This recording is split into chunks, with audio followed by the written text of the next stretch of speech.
Vous connaîtrez la vérité, et la vérité vous affranchira, et si donc le Fils vous affranchit, vous serez réellement libre.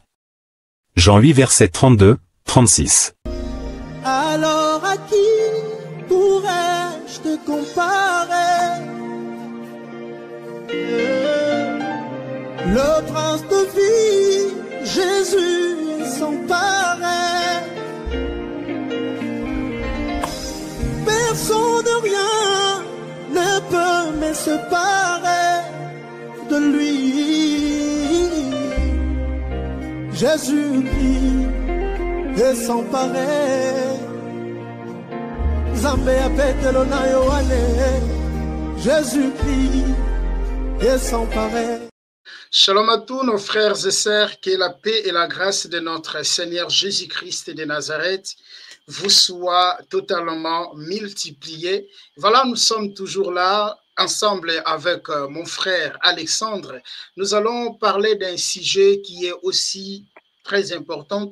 Nous allons parler sur les ministères évangéliques. Qui est réellement un évangéliste? Nous sommes sans ignorer qu'aujourd'hui, le ministère évangélique est négligé dans nos églises. Le ministère évangélique est négligé au milieu de nous. Beaucoup de gens croient qu'un évangéliste, c'est un petit de course des pasteurs. Beaucoup de gens pensent qu'un évangéliste, c'est celui qui ouvre les portières des pasteurs. Beaucoup de gens pensent que l'évangéliste, c'est celui qui porte la Bible des pasteurs. Beaucoup de gens croient aussi qu'un évangéliste, c'est celui qui reste dans des rues pour aller annoncer l'évangile. Et raison par laquelle on a des gens, frères, qui voilà, qui commence, comment dirais-je, qui est évangéliste aujourd'hui, et demain il va être pasteur, et après demain il va être apôtre, et après demain il va être prophète. Voilà, c'est ça que je voulais qu'on puisse parler ensemble avec vous, mon frère Alexandre. Comment vous allez, mon frère? Oui, je vais bien par la grâce de Dieu. Amen. Que le Seigneur soit loué. Voilà, ça c'est notre sujet du jour. Mais comme la parole dit que tout ce que nous allons faire, nous devons le faire pour la gloire du Seigneur, Jésus-Christ, raison par laquelle j'aimerais de nous inviter, de prier ensemble avec moi et laisser ce moment entre ses mains. Nous prions. Seigneur, merci pour ta grâce, merci pour ta miséricorde, merci pour tout. Yahweh, nous sommes là une fois de plus, Papa, pour parler de ta part, car il est écrit, mon peuple périt par manque de connaissance. Lorsqu'on n'a pas la connaissance, Seigneur, on va croire en tout. Mais Père, je sais une chose, et que la chair ne sert à rien, mais c'est l'esprit qui vivifie. Pourquoi? Parce que ta parole est esprit et vie, raison par laquelle, Seigneur, nous laissons toutes choses entre tes mains. Conduis-nous, dirige-nous, Seigneur. Ne nous laisse pas parler seul. Oh Seigneur, que ton esprit puisse parler à travers nous et que, Seigneur, nous soyons seulement des canaux, Yahweh, qui vont, Seigneur, que toi, tu vas utiliser en fait de transmettre le message à ton peuple. Que toute la gloire te revienne. Béni soit ton nom parce que tu es notre Père. Au nom puissant de Yahushua, nous disons Amen. Amen. Ok. Qui est un évangéliste? Qui est un évangéliste? C'est ça que nous allons parler maintenant. Frère, je ne sais pas pour une minute si vous avez un mot avant qu'on puisse commencer d'exposer sur ce sujet. Je ne sais pas si vous avez un mot rapidement avant qu'on puisse commencer d'exposer sur ce sujet et nous allons avancer. Bonsoir à tous et à toutes. J'espère que chacun va bien. Ce que je vais dire, premièrement, c'est que le ministère d'évangéliste est un ministère beaucoup minimisé dans la chrétienté de cette époque moderne. Donc, voilà pourquoi il est important que nous parlons dans cette émission de ce que c'est qu'un évangéliste. Parce que l'évangéliste est parmi les 5 ministères que Dieu a établis dans l'Église. Amen. Amen. Ok, donc c'est ça, c'est comme je viens de dire aussi le ministère évangélique, c'est un ministère vraiment minimisé, voilà, c'est Pour les autres, c'est ministère des commencements, mais en réalité, c'est pas ça. Bon, qui est un évangéliste? Un évangéliste, c'est quelqu'un qui annonce la bonne nouvelle, c'est un prédicateur de l'évangile, c'est un missionnaire, c'est aussi un enseignant. Un évangéliste, c'est un prédicateur de la bonne nouvelle, comme apôtre, comme prophète, comme docteur, comme prophète, comme apôtre, nous allons les voir comme pasteur. Et un évangéliste aussi, c'est un enseignant de la parole. Un évangéliste aussi, c'est un missionnaire. Et par là, mes chers frères et sœurs, j'aimerais d'abord nous proposer de lire, avant qu'on puisse prendre Éphésiens chapitre 4, voilà, ça sera notre texte de base, mais j'aimerais d'abord nous proposer de lire Actes chapitre 21, le verset 8. Dans Actes chapitre 21, le verset 8, on nous parle d'un évangéliste, voilà, qui s'appelait au nom de Philippe. On va prendre Actes chapitre 8, Actes chapitre 21, le verset 8. Dans Actes chapitre 21, le verset 8, qu'est-ce qu'il est écrit ici? On dit ceci, on dit ceci, on dit ceci. Nous partîmes le lendemain et nous arrivâmes à Césarée, étant entrés dans la maison de Philippe, l'évangéliste, qui était l'un des 7, nous les logeâmes chez lui. Ici, on nous présente un évangéliste qui s'appelle Philippe. Or, lorsque vous prenez Actes chapitre 6, les versets 1er, même jusqu'au verset 6e ou verset 5e, est-ce que dans Actes chapitre 6, je crois que c'est Actes chapitre 6 ou Actes chapitre 4, où les apôtres, non, c'est Actes chapitre 6, où les apôtres ont choisi les diacres. Et Philippe aussi était parmi, voilà, Philippe aussi était parmi les gens que les apôtres, était parmi les diacres que les apôtres avaient choisis. Donc, malgré que Philippe était un diacre, mais en Philippe aussi, mes chers frères et sœurs, il y avait aussi les ministères évangéliques. Là, vous le trouverez dans Actes chapitre 6. Actes chapitre 6, voilà, lorsque vous prenez Actes chapitre 6, le verset 1er jusqu'au verset 5e, là où les apôtres ont dit, nous n'allons plus servir aux tables, et là, nous allons choisir les gens qui seront capables, voilà, de pouvoir faire ce travail, où les apôtres ont dit que nous allons seulement nous dédier à la prière, voilà, et à la parole. Et là, ils ont choisi Philippe. Donc, Philippe aussi était parmi, mes chers frères et sœurs, les diacres qui ont été choisis. Mais en Philippe, il y avait les ministères évangéliques et bientôt là, nous allons voir beaucoup de choses. Et lorsque vous prenez aussi 2 Timothée, chapitre 4, le verset 5, on voit aussi Timothée étant un évangéliste. 2 Timothée, chapitre 4, le verset 5. 2 Timothée, je suis dans 2 Timothée chapitre 4, 2 Timothée chapitre 4, le verset 5. Qu'est-ce qu'il est dit? Paul va dire ceci à Timothée, il dit, mais toi, sois sobre en toutes choses, supporte les souffrances, fais l'œuvre d'un évangéliste et remplis bien ton ministère. Donc, on voit ici Timothée aussi, il était, mes chers frères et sœurs, un évangéliste. Il était un évangéliste où Paul va dire, Timothée, supporte les souffrances, fais l'œuvre d'un évangéliste, remplis bien ton ministère. Et Timothée allait annoncer la parole. Timothée a enseigné. Timothée également enseignait, raison par laquelle toujours dans 2 Timothée chapitre 2, le verset 1er, 2 Timothée chapitre 2, le verset 2, on va lire ça. C'est qu'est-ce que Paul a dit à Timothée?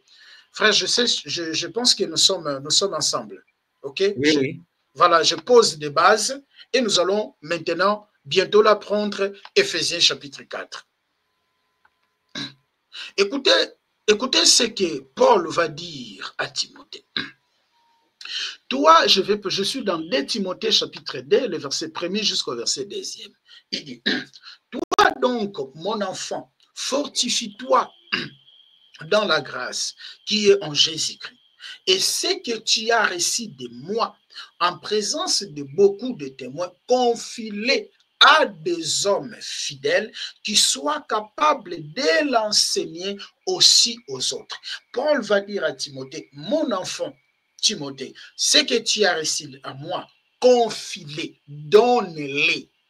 Mais donner-les ne signifie pas seulement que Timothée va rester dans des rits pour commencer de crier, raison par laquelle je nous prends 1 Timothée chapitre 4.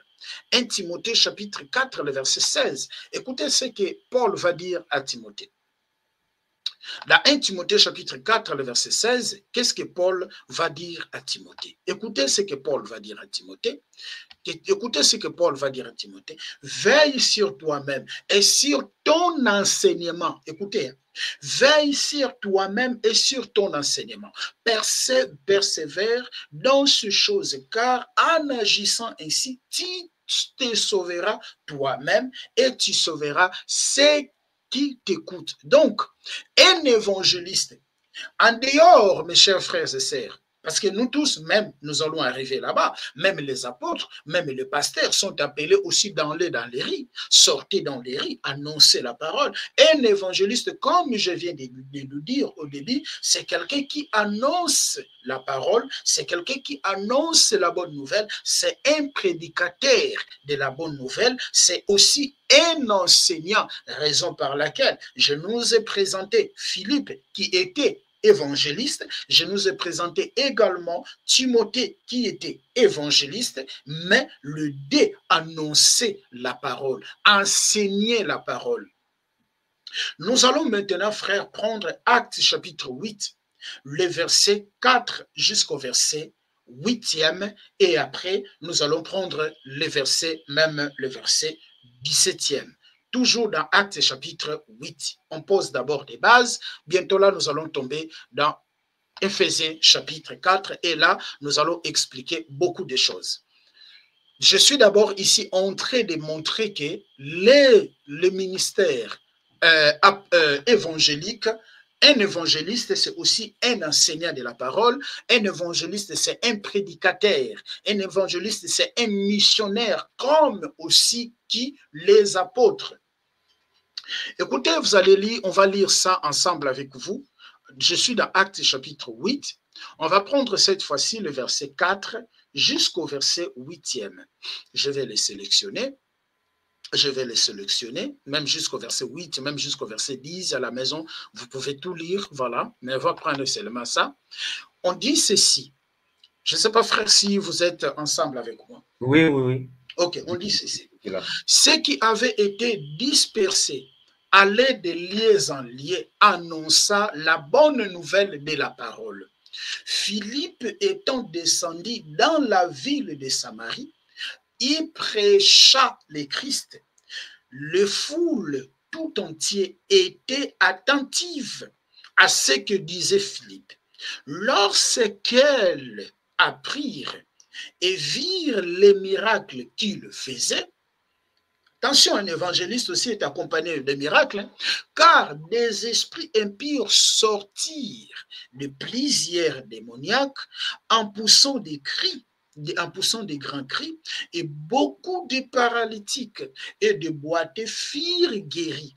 Et il y a eu une grande joie dans cette ville où il y avait auparavant dans la ville un homme nommé Simon qui se donna pour un personnage important, exerça la magie et provoqua l'étonnement du peuple de Samarie.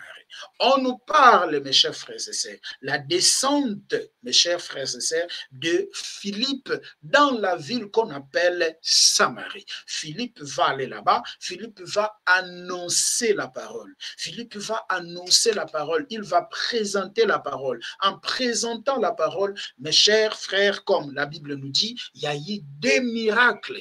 Il y a eu des miracles, il y a eu des âmes qui sont données au Seigneur.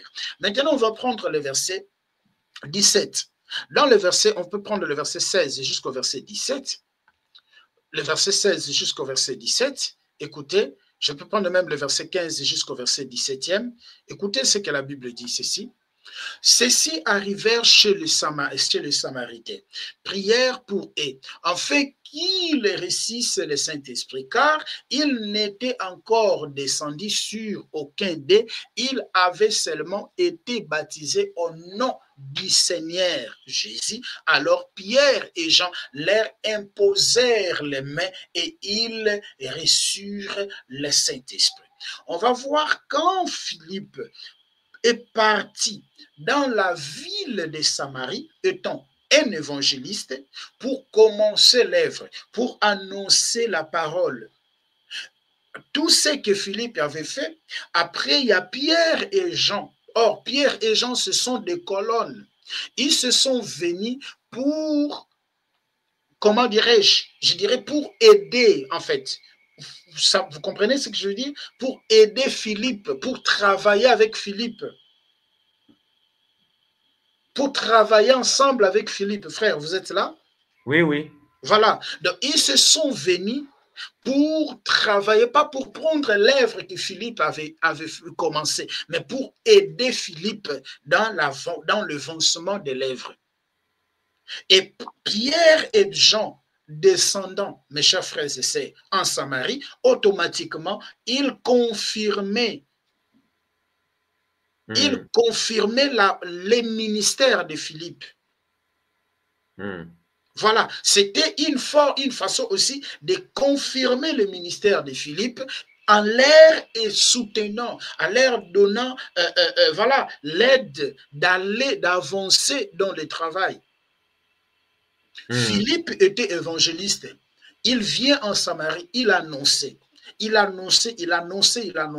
Et Pierre et Jean, les colonnes, sont venus pour lui soutenir, pour lui donner ce que nous appelons aussi les mains d'association. Bon, quand bien même les mains d'association est compris lorsque vous allez, voilà, les moments pour aller effectuer, voilà, le moment pour aller faire voilà, aller pour commencer l'émission, là où on va mettre les mains d'association selon Actes chapitre 13, voilà ce qui s'est passé dans la vie de Pierre. Mais ils ont venu pour soutenir Philippe.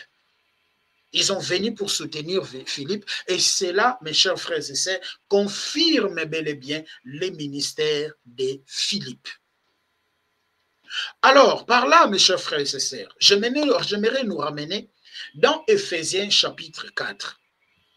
Pourquoi nous allons lire Éphésiens chapitre 4? Parce que Éphésiens chapitre 4 nous explique bel et bien les 5 grâces ministérielles, quand bien même j'avais un échange avec un frère sur les 5 grâces ministérielles. Bon, dans la Bible, il n'y a pas que 5 grâces. Il n'y a pas que 5 ministères, en fait. Dans la Bible, il n'y a pas que 5 ministères. La Bible nous parle de plusieurs ministères.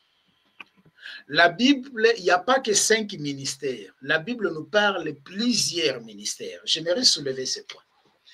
La Bible nous parle de plusieurs ministères. Mais nous avons 5 grâces ministérielles, ou nous avons 5 grâces ministérielles, ou nous avons 5 ministères de la parole. Comprenez? Il n'y a pas que 5 grâces ministérielles dans la Bible. Il n'y a pas que 5 grâces, voilà, il n'y a pas que 5 grâces ministérielles dans la Bible. Il y a plusieurs ministères dans la Bible. Il n'y a pas que 5 ministères. Il y a plusieurs ministères dans la Bible. Je vais le confirmer avant qu'on puisse aller là-bas. On va prendre 1 Corinthiens chapitre 12. 1 Corinthiens chapitre 12. 1 Corinthiens chapitre 12, frère. 1 Corinthiens chapitre 12. 1 Corinthiens chapitre 12. Nous allons lire à partir de son verset. À partir de son verset 4. de 1 Corinthiens chapitre 12. Écoutez ce qu'on dit. Hein. Il y a diversité des dons, mais le même esprit, diversité des ministères, mais le même Seigneur, diversité d'opérations, mais le même Dieu qui opère tout en tous. Or, à chacun, la manifestation de l'esprit est donnée pour l'utilité commune. Il y a diversité des ministères. Vous verrez que Paul aussi, dans 2 Corinthiens chapitre 5, je crois le verset 19, Paul parle du ministère de la réconciliation. Paul parle du ministère de la réconciliation. Or, le mot ministère, c'est quoi? Le mot ministère en grec, c'est diakonos. Diakonos, qui est traduit en français par service. Le mot ministère en grec, c'est diakonos. Diakonos qui est traduit en français par service. Donc, dans le corps de Christ, c'est pour cela, il y a des fois, je rigole quand les gens disent que la femme n'a pas un ministère. Et je me demande est-ce qu'ils comprennent réellement ce qu'ils disent sur le mot ministère. Donc, en fait, il y a plusieurs ministères, mais nous avons que 5 ministères de la parole. Le mot ministère de la parole provient d'où? C'est dans Actes chapitre 6, le verset 6. Après avoir choisi, après avoir choisi, frère, je ne sais pas si on peut les lire. Hein? Voilà, Actes chapitre, parce que c'est important d'éclairer sur ça. Actes chapitre 6, je crois le verset 6. Je crois au verset 6.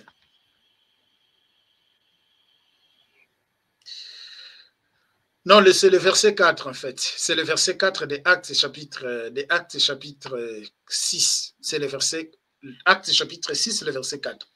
Et nous continuerons à nous appliquer à la prière et au ministère de la parole. Vous voyez là où le mot ministère de la parole provient?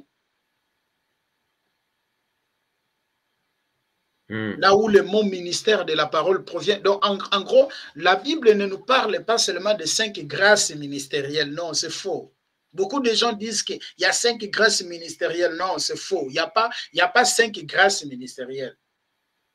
Il y a plusieurs ministères. C'est ministère de la parole. Voilà. Il y a plusieurs ministères, mais nous avons que... C'est un ministère de la parole. Voilà. Il y a plusieurs ministères. Une femme qui donne du pain à un SDF dans la rue, aider les pauvres, tout ça, c'est aussi un ministère. Oui, également, c'est aussi un ministère. Ça servir Dieu. C'est aussi un ministère. C'est pour ça qu'on peut dire qu'il y a plus de 5 ministères. Oui. Il y a seulement qu'il y a 5 ministères de la parole. Voilà, il y a 5 ministères de la parole et ils ont été appelés pour annoncer, pour enseigner, pour perfectionner. Nous allons arriver là-bas. Donc, il y a plusieurs ministères, mais nous avons que 5 ministères de la parole. Et ces 5 ministères de la parole, nous les trouverons où? Nous les trouverons dans les livres d'Éphésiens chapitre 4. Dans les livres d'Éphésiens chapitre 4, dans les livres d'Éphésiens chapitre 4. Pourquoi? Parce que même celui qui nettoie dans l'église, il exerce aussi un ministère, un service qu'il fait. Même le chantre, même les choristes, même le chantre, même les protocoles également, il exerce un ministère. Alors, nous sommes déjà dans Éphésiens chapitre 4, mon frère. Dans Éphésiens chapitre 4, nous allons sélectionner j'aime lire ça, jusqu'au verset 16e, pour une meilleure compréhension. On nous dit ceci, celui qui est descendu. La première question, qui est descendu? Jean chapitre 3, le verset 13. Yehoshua va dire, personne n'est monté au ciel, si ce n'est celui qui est descendu du ciel, le Fils de l'homme qui est dans le ciel. Donc, celui qui est descendu, c'est le même qui est monté au-dessus de tous les cieux, afin de remplir toutes choses. Qui est monté au-dessus de tous les cieux? Actes chapitre 1er, les versets 8 jusqu'au verset 9, les apôtres ont vu comment est-ce que Yehoshua HaMashiach, Jésus-Christ, a été enlevé, a été parti, a été enlevé aussi. Donc, celui qui est descendu, c'est Jésus. Celui qui est monté, c'est Jésus. Et quand il a monté, il a rempli toutes choses. Et il a donné les uns comme apôtres. Donc, c'est celui qui est monté, celui qui est descendu, qui est Jésus, qui donne les gens les dons ou la grâce d'être apôtres, comme apôtres. Les autres comme prophètes, les autres comme évangélistes, les autres comme pasteurs et docteurs. Donc, dans ces versets, on nous dit que c'est celui-là qui est monté, celui-là qui est descendu, celui qui a donné les dons aux hommes. Il a accordé la grâce aux hommes. Le mot homme ici, lorsque nous partons en grec, le mot utilisé en grec, c'est anthropos. Anthropos, justement, l'être humain. Et où est-ce que Paul avait trouvé ça? Il a trouvé ça, je crois, dans Psaume chapitre 68, le verset 9, comme ça là. Donc, celui qui est monté, c'est le même qui est descendu, c'est lui maintenant qui accorde aux hommes les dons. On appelle, il a donné comme apôtre, prophète, évangéliste, pasteur et docteur, tous ensemble. On nous donne maintenant, frère, à partir de son verset 12e, l'objectif dans lequel le Seigneur a donné ces 5 dons, ces 5 grâces ministérielles. On dit pour le perfectionnement des saints en vue de l'œuvre du ministère et de l'édification du corps de Christ. On donne le premier objectif. Le premier objectif, c'est pour perfectionner les saints. Donc, apôtre est appelé à perfectionner les saints. Prophète est appelé à perfectionner les saints. Évangéliste est appelé à perfectionner les saints. Docteur est appelé à perfectionner les saints. Pasteur également est appelé à perfectionner les saints.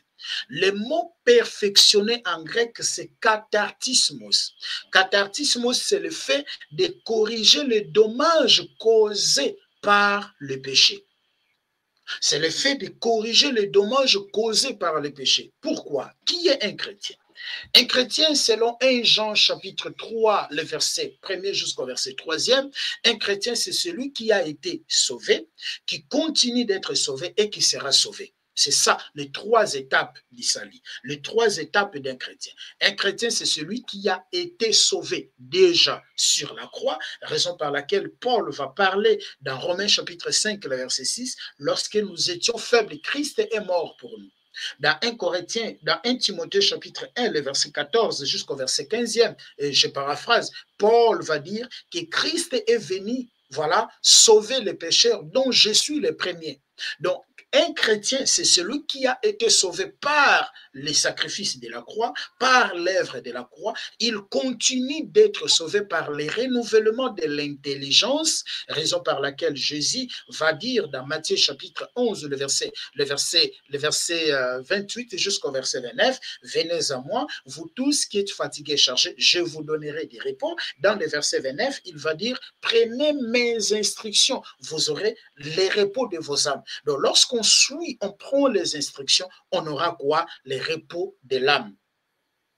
Et je peux aussi nous expliquer ça sur les paraboles des Samaritains.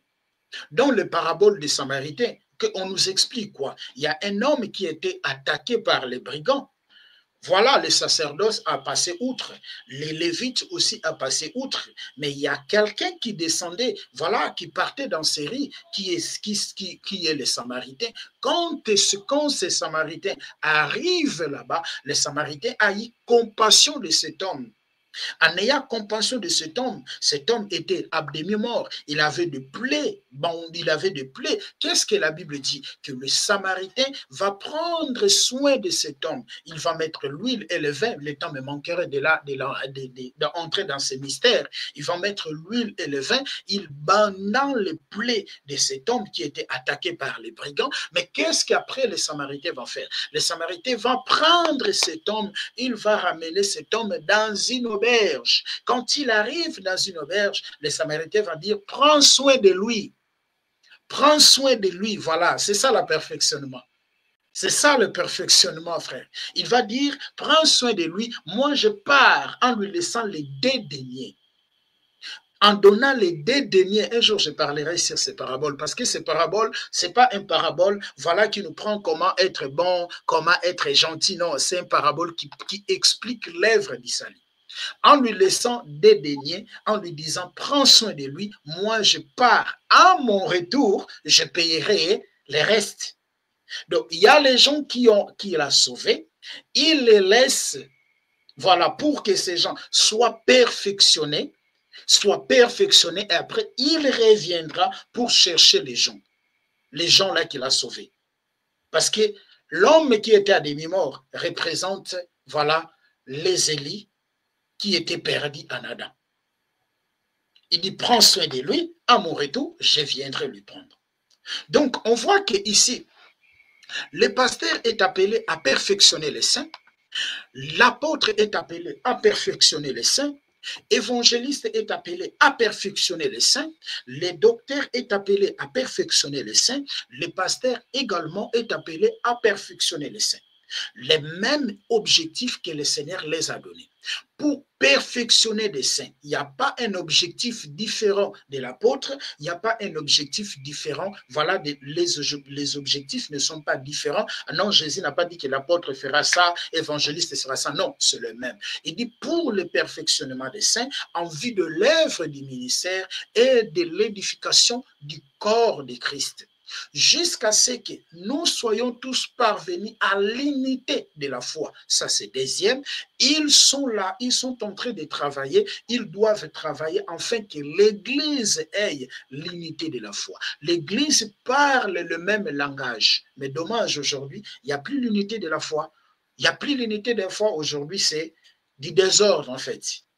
Chacun veut prêcher ce qu'il veut dire ce qu'il veut, voilà du désordre. Mais les cinq ministères de la parole, ils sont là, premièrement, pour perfectionner les saints, pour l'unité de la foi et la connaissance du Fils de Dieu. C'est quoi la connaissance du Fils de Dieu? Jean chapitre 17. Le verset 1er jusqu'au verset 3e. Or, la vie éternelle, qu'ils te connaissent, toi, le seul vrai Dieu et Jésus, le seul Dieu et Jésus-Christ que tu as envoyé. L'Église, les cinq ministères sont appelés à présenter à l'Église, à montrer, à donner, à transmettre la connaissance à l'Église sur la divinité du Seigneur, sur la divinité de Jésus. Qui est réellement Jésus? Ça fait partie des objectifs, raison par laquelle ces temps, je suis seulement en train de parler sur, malgré je ne suis pas en train d'enseigner dans la profondeur sur la divinité de Jésus, parce que s'il faut enseigner, suivre les enseignements sur la divinité de Jésus, là, il faut que je prenne plusieurs mois, mais je suis en train de donner des grandes lignes. Je suis en train de donner des grandes lignes sur la divinité de Jésus, montrer aux gens qui est cet homme, pourquoi il est appelé fils de Dieu, pourquoi s'il est Dieu il priait, pourquoi il a dit le Dieu, pourquoi il disait que mon père est plus que moi, pourquoi il disait que je ne peux rien faire sans mon père. Toutes ces questions que les gens relèvent aujourd'hui pour contester la divinité du Seigneur, ce sont des points que nous sommes en train de parler. Voilà. Pour la foi, après l'unité de la foi et la connaissance du Fils de Dieu, nous devons avoir la connaissance du Fils de Dieu, à l'état d'homme fait, à la mesure des statures parfaites de Christ, afin que nous ne soyons plus des enfants flottants et emportés à tout vent des doctrines par la tromperie des hommes, par l'air rise, dans les moyens de séduction, mais que professant la vérité dans la charité, nous croissions à tous égards en celui qui est le chef Christ.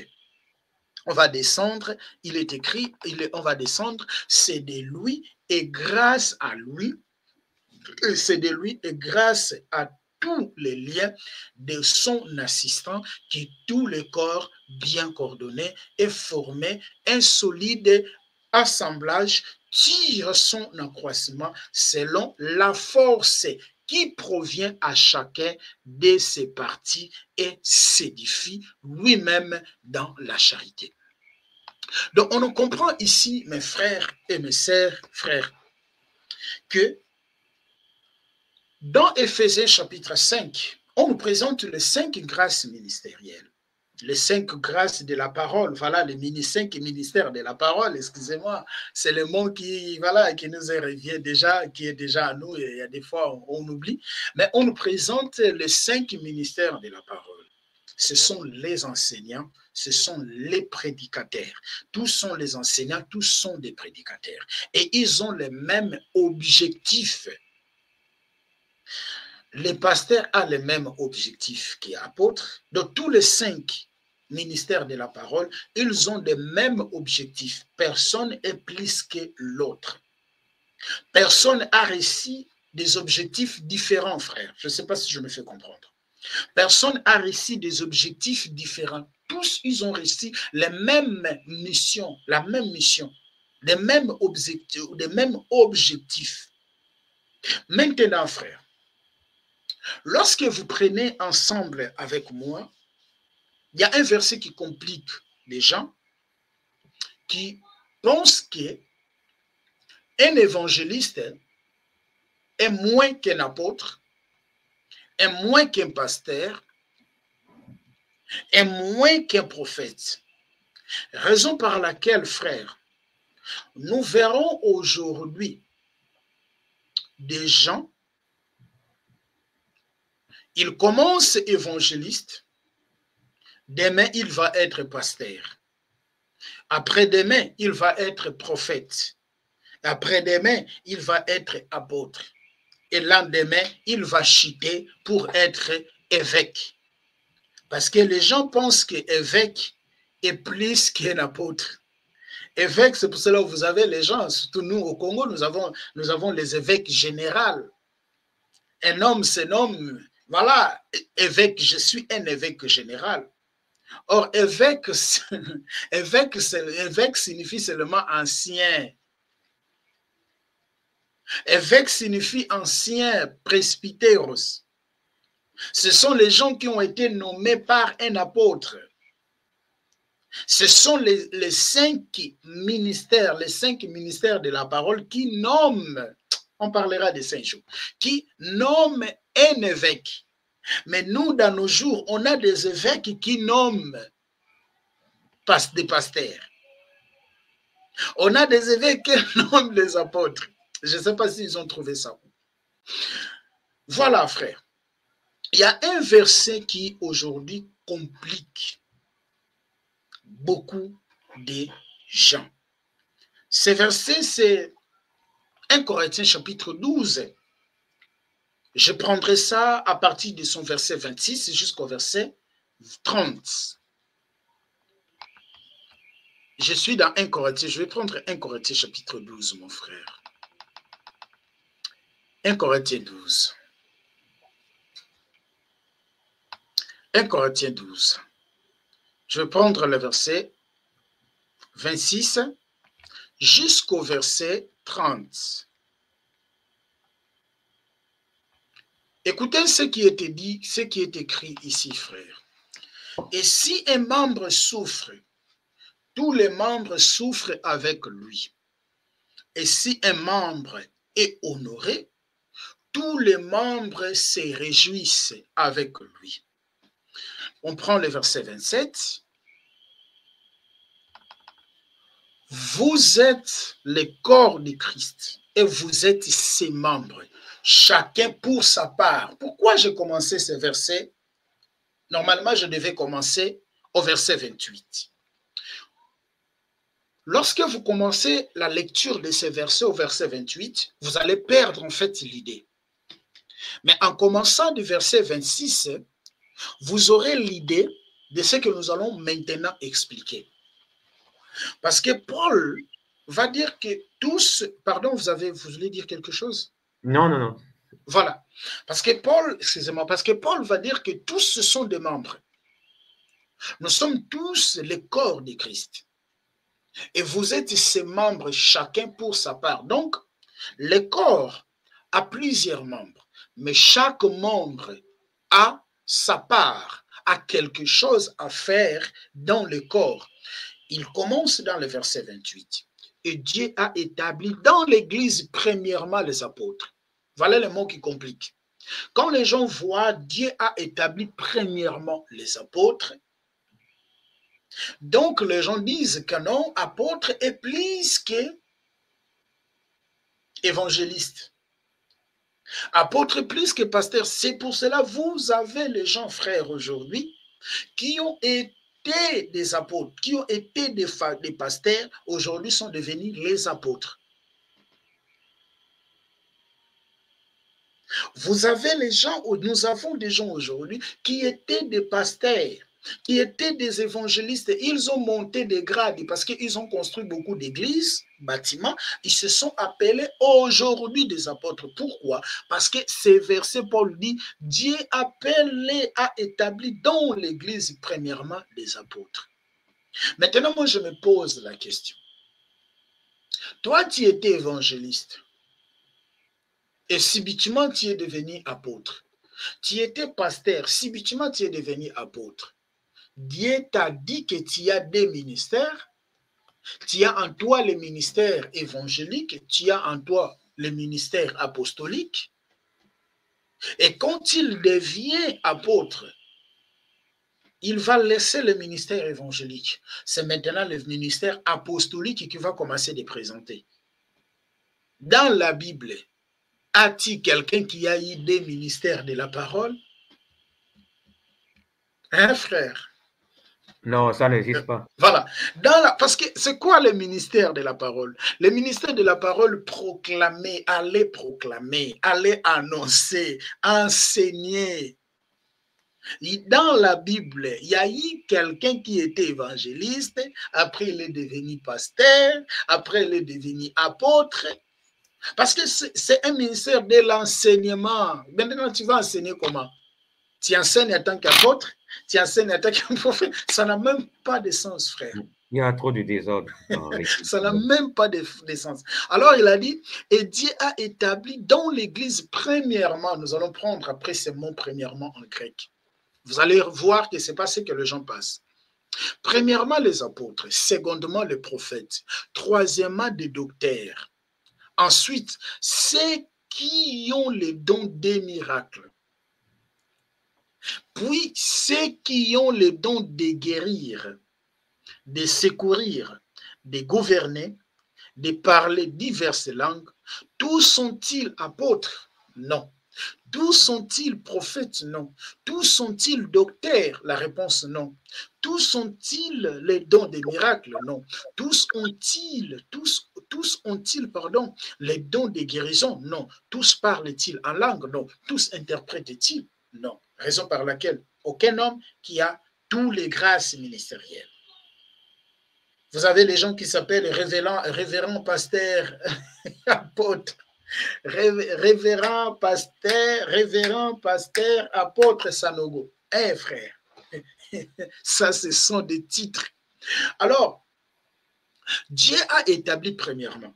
J'aimerais aller dans la langue grecque pour présenter ces premièrement. Premièrement, ici on dit c'est, attends, je ne vais pas parler.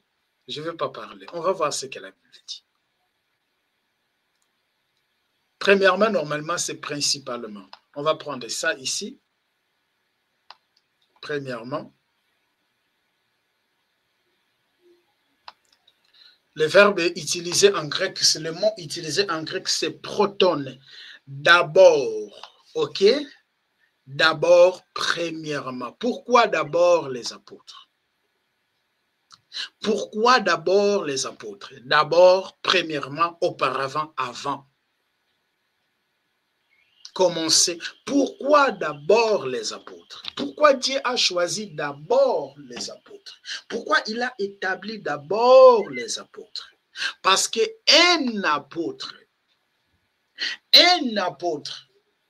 c'est celui-là qui pose les fondements. C'est celui-là qui pose la doctrine.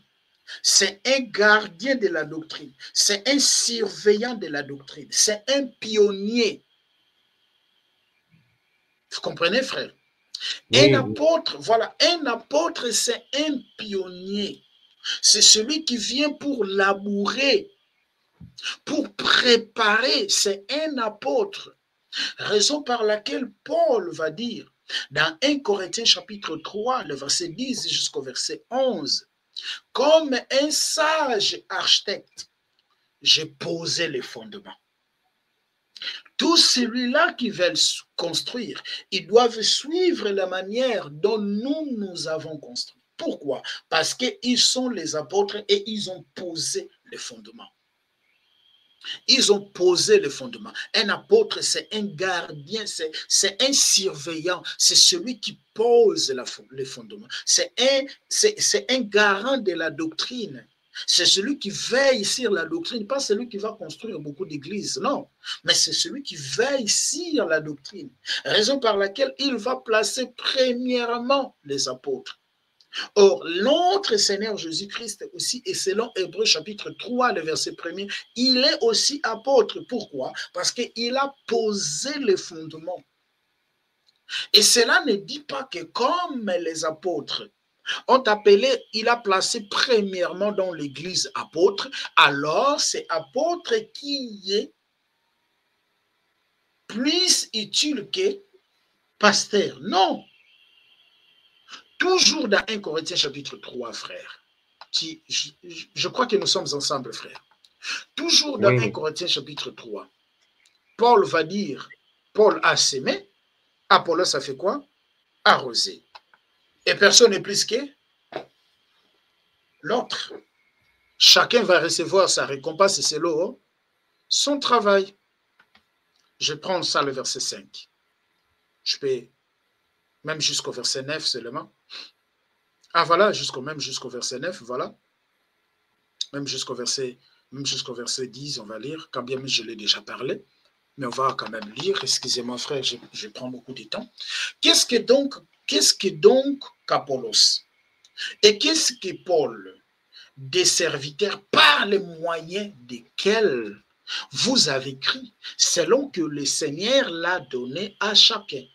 J'ai planté, Apollos a arrosé, mais Dieu a fait croître, en sorte que ce n'est pas celui qui plante qui est quelque chose, ni celui qui arrose, mais Dieu qui fait croître. Celui qui plante et celui qui arrose sont égaux. Et chacun recevra sa propre récompense selon son propre travail, car nous sommes ouvriers avec Dieu. Vous êtes le champ de Dieu, l'édifice de Dieu, selon la grâce de Dieu qui m'a été donnée. J'ai posé le fondement comme un sage architecte et un autre bâti d'ici, mais chacun prenne garde à la manière dont il a bâti. Est-ce que Paul a-t-il réclamé qu'il est plus qu'Apollos? Frère? Non, pas du tout. Voilà. Il a-t-il réclamé qu'il est plus qu'Apollos? Non, il n'est pas. Il dit, moi j'ai planté, Apollos a arrosé, nous faisons le même travail. Mais celui qui est plus que l'autre, c'est celui qui fait croître les champs. Celui qui fait croître les champs. Maintenant, il y a un point qui est important. Je peux être pasteur, je peux être prophète, je peux être évangéliste, je peux être docteur. Dieu ne va pas travailler avec nous de la même manière. Pourquoi?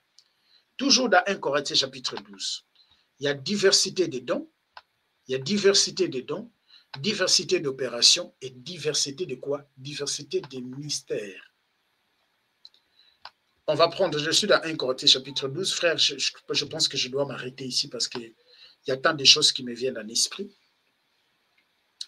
Il dit, il y a diversité de dons, mais le même esprit. Diversité des ministères, mais le même Seigneur. Diversité d'opérations, mais le même Dieu.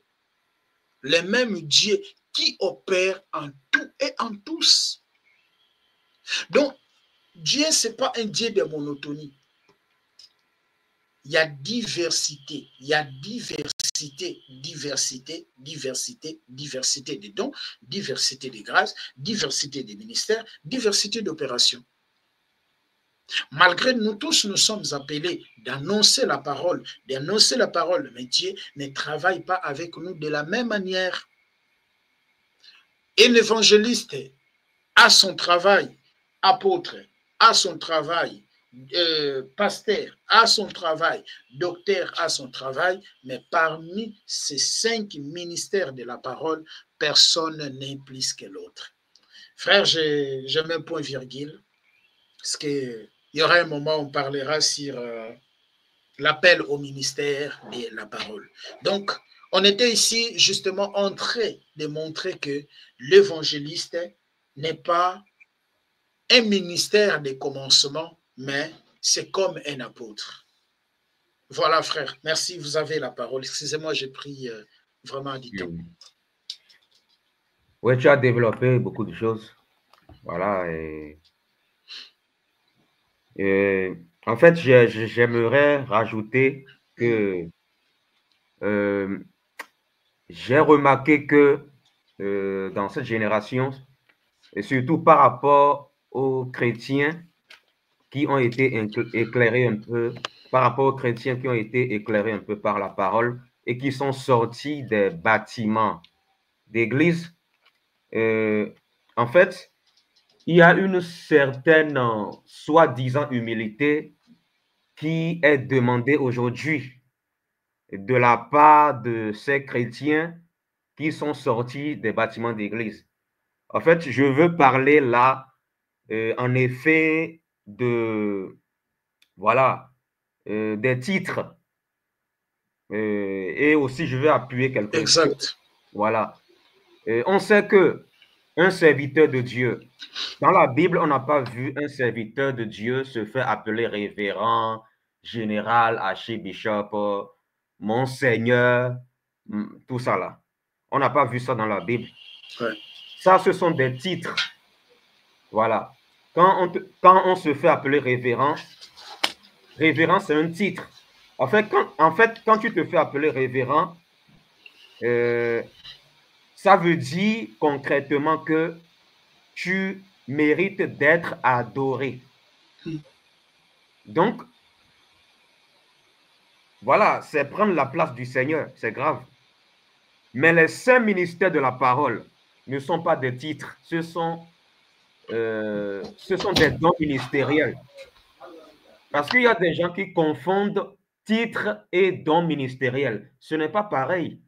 Les dons sont donnés par grâce. C'est Dieu qui donne ces dons-là. Voilà.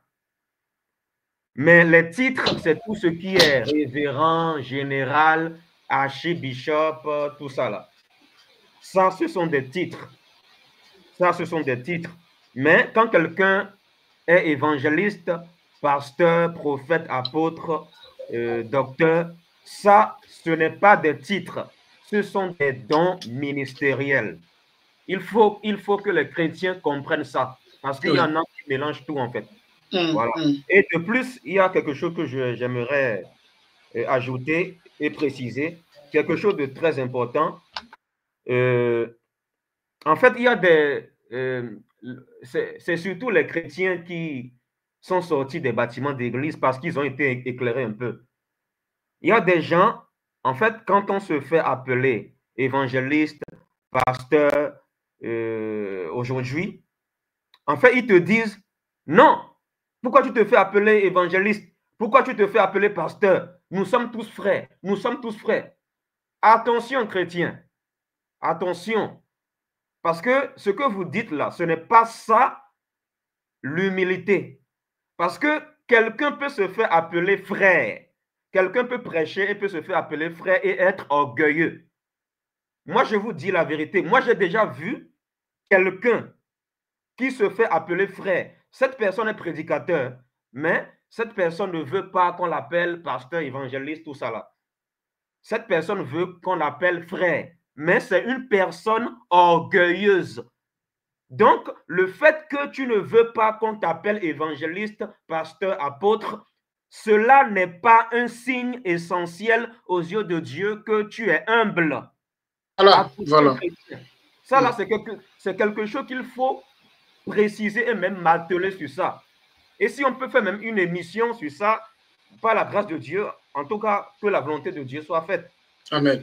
Je vais prendre un passage, hein, parce que ici, c'est l'émission Bible ouverte. Donc, on doit prouver ce que nous disons par les Écritures. Maintenant, je vais aller dans les épîtres de Paul. Bon, je ne vais pas parcourir tous les épîtres parce que c'est une question de temps. On va aller par exemple en Galates chapitre 1, verset 1. Vous allez voir que Paul, lorsque Paul écrivait aux chrétiens de Galatie, Paul a commencé à se présenter en tant qu'apôtre. Donc, on ne peut pas dire que Paul est orgueilleux parce qu'il s'est présenté en tant qu'apôtre.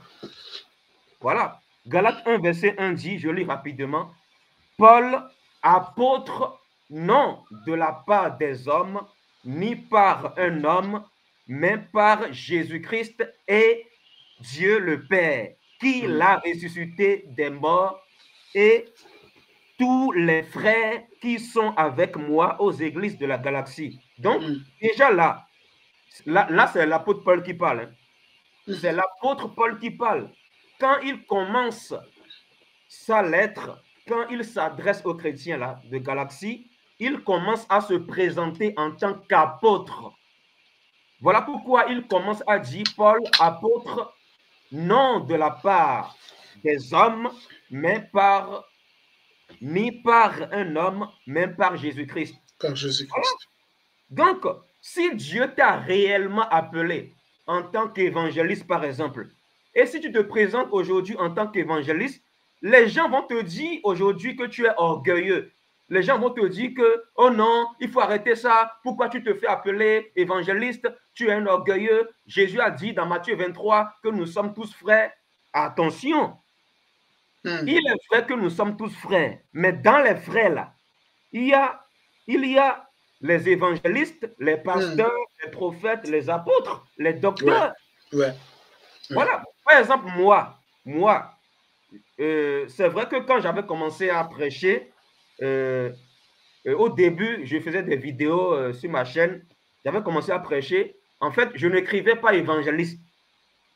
Voilà, je n'écrivais pas évangéliste, tout ça là. Mais c'est avec le temps. Mais pourquoi je n'écrivais pas évangéliste? En fait, c'est parce que, voilà, Dieu ne m'avait pas encore confirmé mon appel. Mais quand le Seigneur m'a confirmé mon appel, voilà, j'avais commencé à écrire évangéliste. Où est le problème là? Qu'on me montre dans la Bible où c'est un péché. Non, ce n'est pas un problème. Parce que moi, j'ai vu des gens, des chrétiens impolis, qui sont venus me dire que, oh non, Alessandre, mais pourquoi tu te fais appeler évangéliste? Attention, vous pouvez blasphémer contre le Seigneur comme ça. Parce que si le Seigneur a réellement appelé quelqu'un en tant qu'évangéliste, si le Seigneur a réellement appelé un frère dans le ministère d'évangéliste, et si toi tu viens dénigrer cela, si toi tu viens dire, oh non, nous sommes tous frères, arrête de te faire appeler évangéliste, là tu peux blasphémer. Ça peut être un blasphème contre l'esprit du Seigneur.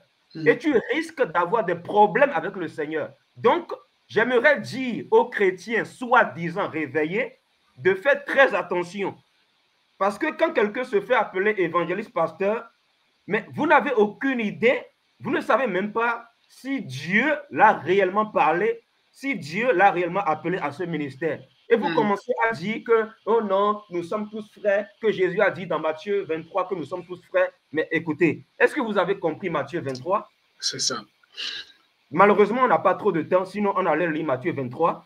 Parce que quand Jésus disait à ses disciples, ils sont tous, quand Jésus disait dans Matthieu 23, vous êtes tous frères, il parlait là à ses disciples. Mais les mêmes disciples, là, dans les mêmes disciples, là, il y avait Pierre. Voilà. Maintenant, Pierre parle ensuite là. Pierre s'est présenté en tant qu'apôtre. Oui, oui. Pierre s'est présenté en tant qu'apôtre dans ses épîtres, dans la Bible. Malgré que Pierre était parmi les disciples de Jésus à qui Jésus a dit, vous êtes tous frères. Maintenant, est-ce qu'on va dire là que Pierre était orgueilleux sous prétexte qu'il s'est fait appeler apôtre? Est-ce qu'on va dire que Pierre était orgueilleux en se présentant en tant qu'apôtre? Non. Non. Alors, pourquoi aujourd'hui les chrétiens, soi-disant réveillés, en fait, ils aiment, en fait, quand on se fait appeler aujourd'hui évangéliste, tout ça là, en fait, ça les dérange, en fait, parce qu'eux, ils sont frustrés. Dieu ne les a pas révélé leur appel. Donc, c'est pour ça qu'on se révèle à d'autres frères à quoi ils ont été appelés. En fait, ces chrétiens-là, ça les dérange, ils sont frustrés et ils prennent cela pour de l'orgueil. Attention, tu peux te présenter en tant qu'apôtre, évangéliste, pasteur et être beaucoup plus humble que celui qui se fait tout simplement. Oui. Moi, je me présente aujourd'hui en tant qu'évangéliste, mais cela ne veut pas dire que je ne suis pas votre frère. Cela ne veut pas dire que je ne suis pas votre frère. Je suis toujours votre frère. Je ne suis pas au-dessus de vous. Voilà, je ne suis pas au-dessus de vous. Il faut que les chrétiens comprennent cela parce que même sur ta chaîne, il y a frère. S'il te plaît, excuse-moi d'être poignant un peu. Hein. Même sur ta chaîne YouTube, là, j'avais vu un commentaire d'une personne là. Voilà. Quand je me souviens. Voilà, il a vu que tu avais fait une émission avec moi et il a vu Alessandre Olou, évangéliste. Comme il a vu ça là, il a fait un commentaire pour dénigrer le fait que je m'appelle évangéliste. Il a dénigré le fait que j'ai mis évangéliste. Et j'avais répondu à ce frère-là. Je lui ai dit, frère, fais attention. Fais attention en fait. Bon, après, je lui ai dit beaucoup de choses. Voilà, en tout cas, je l'avais écrit un message quand même un peu long. Voilà, et je ne vais pas le dire ici parce que ce n'est pas important. Ouais. Et quand j'ai corrigé ce frère, il n'a plus repris cela. Il n'a plus repris la même erreur. Donc, c'est pour dire quoi? Peuple de Dieu, écoutez très bien. Respectez les serviteurs de Dieu. Serviteurs de Dieu, là, ça ne veut pas dire qu'on est au-dessus, qu'on doit vous dominer. Ce n'est pas ça. Ce n'est pas ça, en fait. Je suis toujours frère. Je suis toujours frère. Le fait que je sois évangéliste ne veut pas dire que je ne suis plus frère. Donc, arrêtez de mal comprendre Matthieu 23, là où Jésus dit à ses disciples, vous êtes tous frères. Arrêtez ça. Ouais. Nous sommes tous frères, oui, mais dans ces frères-là, voilà, Dieu a donné des dons à chacun. Par exemple, l'appel que Dieu a mis sur ma vie est différent de l'appel que Dieu a mis sur ta vie. Exactement. Comme le dit 1 Corinthiens 12. Maintenant, si moi j'affirme mon appel, j'écris évangéliste, en quoi je suis orgueilleux? En quoi je suis orgueilleux? Je ne suis pas orgueilleux. Donc, chrétien, il faut arrêter de manquer de respect aux serviteurs de Dieu. Arrêtez ça. Si vous n'arrêtez pas ça, si vous n'arrêtez pas ça, vous risquerez de rater le ciel. Parce que c'est le Seigneur qui a établi les saints ministères de la parole dans l'Église. Et vous devez les respecter. Voilà. Nous devons respecter tout le monde dans l'Église, oui. Voilà. Même les femmes doivent être respectées. Même une femme qui va dehors pour aider les pauvres, par exemple, on doit la respecter. Oui, si c'est une femme. Voilà. Nous devons respecter tout le monde dans l'Église. C'est très important. Donc, voilà, c'est juste une parenthèse pour dire que, voilà, le fait d'affirmer son appel, de se présenter en tant évangélistes, apôtres, ce n'est pas de l'orgueil. Voilà. Ce n'est pas de l'orgueil. Exactement. Voilà. Donc, c'est ça en fait. Donc, et j'aimerais dire aussi aux frères prédicateurs qui ne veulent pas qu'on les appelle par leur don ministériel, de ne pas avoir honte d'affirmer leur appel. Il ne faut pas avoir honte. Et ne regardez pas la réaction des gens. Vous savez, moi ici, là, je m'en fiche de la réaction des gens. Je m'en fiche complètement parce que même si les gens viennent me dire aujourd'hui, oh non, Alessandre, arrête de te faire appeler évangéliste, arrête de te faire appeler évangéliste. Moi, je m'en fiche parce que ces gens-là sont ignorants. Voilà. Même si on nous traite d'orgueilleux, on s'en fiche. Si le Seigneur, selon sa parole, si ce n'est pas de l'orgueil ce que je fais, si ce n'est pas un péché, où est votre problème? Donc, peuple de Dieu, respectons-nous les uns les autres. Voilà. Peuple de Dieu, je répète, respectons-nous les uns les autres. Voilà ce que j'avais à compléter.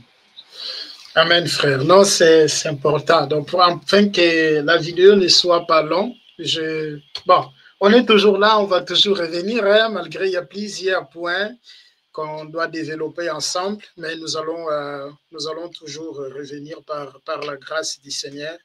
Vraiment, c'est important ce que nous venons de parler. Ne minimisons pas le ministère évangélique. Un évangéliste, prenons un évangéliste comme un apôtre, c'est comme un pasteur, c'est comme un diacre, c'est comme un diacre, c'est comme un apôtre, donc apôtre, prophète, docteur, pasteur. Un évangéliste aussi, c'est comme ça. Un évangéliste aussi peut établir une assemblée et diriger une assemblée. Voilà. Ce n'est pas un ministère de commencement. Et ce n'est pas le pasteur qui fait que quelqu'un soit un évangéliste. Ce que je vois aujourd'hui, frère, je vois aujourd'hui des pasteurs qui établissent les évangélistes. J'ai été établi évangéliste. Non, la Bible dit celui qui est monté, c'est celui-là qui est établi. Il a dit à Jérémie, j'ai été appelé quand tu étais encore dans le ventre de ta mère. Paul a dit dans Galates chapitre 1er, les versets 14 à 15, il a plu à celui qui m'a appelé avant le ventre qui m'a mis à part, avant le ventre de ma mère, et s'est révélé à moi. Ce n'est pas quelque chose on peut prendre par quelqu'un. Aucun être humain sur cette terre est capable de donner quelqu'un un ministère. Jacques chapitre 1, le verset 17, toute grâce excellente vient d'en haut. Tout nous recevons d'en haut, ça ne vient pas de l'homme. Alors arrêtez d'établir les gens des pasteurs, les évangélistes. Si tu vois que ton pasteur, il était évangéliste, il est devenu pasteur, si tu es dans ton église, parle avec lui, peut-être il n'avait pas compris, mais s'il avait vraiment compris qu'il a changé, prends tes bagages, quitte cette église parce que le Seigneur n'est pas là. Ah oui, Dieu n'est pas un Dieu de désordre. Le Seigneur n'est pas là. Voilà. Pierre est appelé apôtre, il est mort apôtre. Paul est appelé apôtre, il est mort apôtre. Philippe est appelé évangéliste, il est mort évangéliste. Timothée est appelé évangéliste, il est mort évangéliste. Avez-vous dans la Bible un verset où Timothée va dire, maintenant aujourd'hui je ne suis plus évangéliste, je suis devenu apôtre? Non, il n'y en a pas. Donc arrêtons de jouer avec la parole du Seigneur. Voilà, frères, nous sommes arrivés à la fin. Je ne sais pas si vous pouvez nous conduire à la prière. Je crois que le Seigneur nous fera grâce et des jours qui viennent, on aura plus de temps d'exposer beaucoup plus de choses. Amen. Merci, Père éternel, Dieu Tout-Puissant, Seigneur Jésus-Christ. Merci, Seigneur, de nous avoir aidés à transmettre ce message dans cette émission sur ce que c'est que l'évangéliste. Seigneur Père éternel, Seigneur, je prie que au travers de cette émission, plusieurs personnes soient éclairées dans le monde entier parce que, Seigneur, nous faisons ces émissions par ta grâce pour aider l'Église, pour aider les gens. Seigneur Père éternel, éclaire ton peuple. Seigneur, je sais que ceux qui sont de toi vont accepter la vérité. Seigneur Jésus, que ton nom soit de plus en plus élevé partout, éternel roi des rois. Au nom de Jésus, amen. Amen, amen. Merci beaucoup, merci à tous, merci aux frères, que le Seigneur vous bénisse. Et voilà, nous sommes, notre rendez-vous est pris dans notre prochaine émission. Merci, que le Seigneur vous bénisse. Au revoir. Merci. Likez la vidéo si elle vous plaît, et si vous êtes nouveau sur la chaîne, n'oubliez pas de vous abonner et d'activer la cloche de notification afin de ne rater aucune de nos vidéos.